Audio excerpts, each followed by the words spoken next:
सनातन संस्कृति में वैसे तो लोगों के कई आराध्य हैं, परंतु भगवान राम प्रत्येक सनातनी के मन में कुछ ऐसे बसे हुए हैं जैसे शरीर में आत्मा। यही नहीं, बचपन से लेकर बुढ़ापे तक लोगों के दैनिक जीवन में राम नाम का बड़ा महत्व होता है। बचपन की बातें करें तो कभी हम रामलीला में वानर बन के आनंद लेते हैं, तो कभी किसी अन्य पात्र का किरदार निभाकर संतुष्टि प्राप्त करते हैं।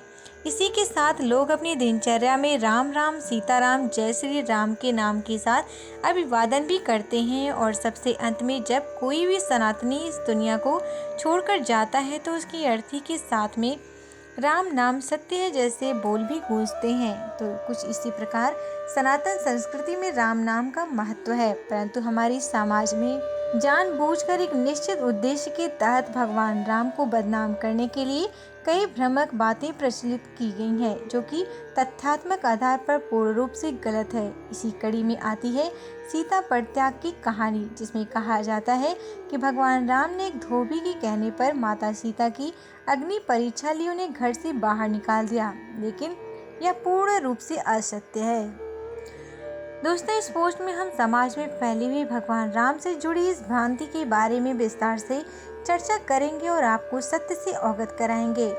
जैसा कि आप सभी लोग जानते हैं कि भगवान राम के जीवन की कथा को रामायण या राम कथा के नाम से जाना जाता है और इसे कई अलग अलग भाषाओं में लिखा गया है, परंतु इसकी सबसे पुरानी और मूल कृति के रूप में वाल्मीकि रामायण को स्वीकार किया जाता है, जिसमें रामकथा को 6 कांड, बाल कांड, अयोध्या कांड, अरण्य कांड, किष्किंधा कांड, सुंदरकांड और युद्ध कांड में विभाजित किया गया है। बाल कांड में भगवान राम के बचपन की बाल लीलाओं का वर्णन किया गया है। अयोध्या कांड में विवाह से लेकर वनवास और भरत मिलाप तक की कथा को बताया गया है और अरण्य कांड में छलपूर्वक किस प्रकार रावण ने सीता माता का अपहरण किया था, इसी कथा है। वहीं दूसरी ओर किष्किंधा कांड, सुंदरकांड और युद्ध कांड में बालीवत अशोक वाटिका में सीता माता से महाबली हनुमान की भेंट और रावण से भगवान राम के युद्ध होने की कथा बताई गई है, लेकिन पेच यहीं पर आकर फंस जाता है। दरअसल वाल्मीकि रामायण युद्ध कांड पर आकर समाप्त हो जाती है, जबकि उसके बाद में लिखी गई तुलसीदास कृत रामचरितमानस में एक और अतिरिक्त कांड है, जिसे उत्तर कांड के नाम से जाना जाता है। बस यहीं से प्रारंभ होती है भ्रांतियों की कथा, सीता परित्याग की कथा।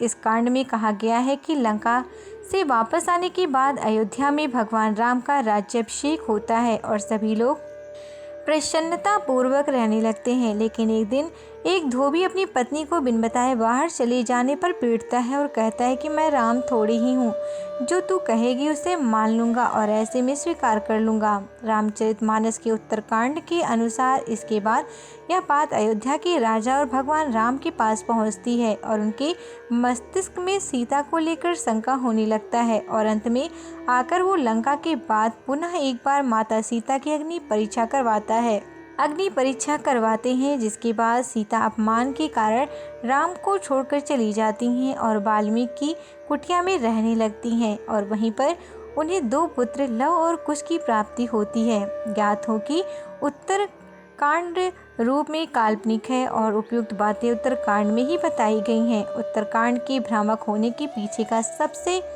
पहला कारण माता सीता की दूसरी बार अग्नि परीक्षा का होना। वाल्मीकि रामायण के युद्ध कांड में बताया गया है कि सीता की अग्नि परीक्षा तो हुई थी, लेकिन वह अयोध्या में नहीं बल्कि लंका में हुई थी और उसके बाद भगवान राम के मन में किसी भी प्रकार की कोई शंका नहीं थी। लेकिन उत्तरकांड में तुलसीदास लिखते हैं कि सीता की अग्नि परीक्षा अयोध्या में हुई थी और उसके बाद वो घर छोड़कर चली गई थी। उसके अलावा उत्तरकांड के भ्रामक होने का दूसरा सबसे गलत तथ्य है तर्क क्षमता, यानी कि जिन भगवान ने अपनी माता के वचन और पिता के आदेश का पालन करने के लिए अयोध्या को त्याग दिया और सीता तथा लक्ष्मण के साथ वन में चले गए, वो किसी धोबी की बात पर सीता का परित्याग कैसे कर सकते हैं? ये सोचने वाली बात है। निष्कर्ष के रूप में आपको बता दें कि भगवान राम भारतीय संस्कृति का एक अटूट हिस्सा है और समाज में लोगों के मन में इनके प्रति अपार श्रद्धा है। इसीलिए भगवान राम की मर्यादा पुरुषोत्तम की छवि को धूमिल करने के लिए कई तथ्य गलत तरीके से प्रचारित किए गए हैं, परंतु सत्य वही है जो वाल्मीकि रामायण में वर्णित है। इसके अलावा जो भी बातें बताई गई हैं वह परित्याग कि कहानी पूर्णतः असत्य है। Subscribe to our YouTube channel and press the bell icon to get the latest updates.